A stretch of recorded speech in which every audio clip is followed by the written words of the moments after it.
കാമുകിയായി കൊടുക്കുന്ന പ്രോമിസ് ഭാര്യയാവുമ്പോൾ കൊടുക്കാൻ പറ്റുമെന്നുണ്ടെങ്കിലാണ് കാമുകിനെ ഭാര്യയാക്കാൻ പാടുള്ളൂ.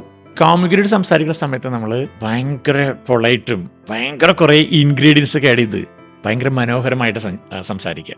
കാരണം അവൾ എൻ്റേതായിട്ടില്ല. അപ്പം ഞാൻ അവളെ എൻ്റേതാക്കാൻ വേണ്ടിയിട്ട് നമ്മൾ എക്സ്ട്രാ ഡയലോഗൊക്കെ അടിച്ച് അവളെ എൻ്റേതാക്കാൻ ശ്രമിക്കും. എൻ്റേതല്ലാത്തതുകൊണ്ട് അകലിരിക്കുന്നതുകൊണ്ട് തന്നെ ഞാൻ കുറച്ച് എൻ്റെ പേഴ്സണാലിറ്റി ഉപയോഗിക്കും, അല്ലെങ്കിൽ എൻ്റെ പെരുമാറ്റത്തിൽ കുറേ മാറ്റങ്ങൾ വരുത്തും.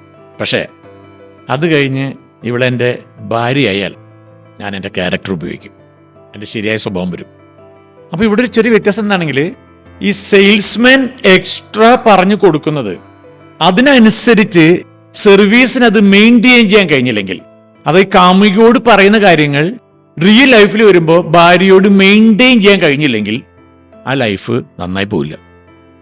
അപ്പൊ സെയിൽസും സർവീസും എന്ന് പറയുന്നത് ഇവിടെ പ്രോമിസ് ചെയ്യുന്നതും ആക്ച്വലി കൊടുക്കുന്നതും തമ്മിൽ വളരെയധികം വ്യത്യാസം ഉണ്ടായി കഴിഞ്ഞാൽ അത് ഭയങ്കരമായിട്ട് ബിസിനസിനെ ബാധിക്കും.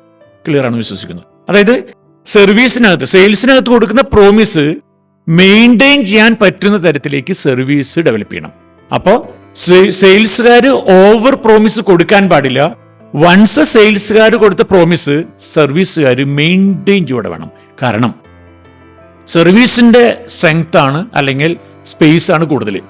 സെയിൽസ് ചെറിയ ഷോർട്ട് സ്പാനിൽ നടക്കുന്നതാണ്, സർവീസോ ലോങ് ടൈം നിലനിർത്തേണ്ടതാണ്. ഇപ്പൊ ലോങ് ടൈം നിലനിർത്തേണ്ട ബന്ധത്തിലേക്ക് വാക്കുകളെ, പ്രോമിസുകളെ സൂക്ഷിച്ചു കൊടുക്കണം.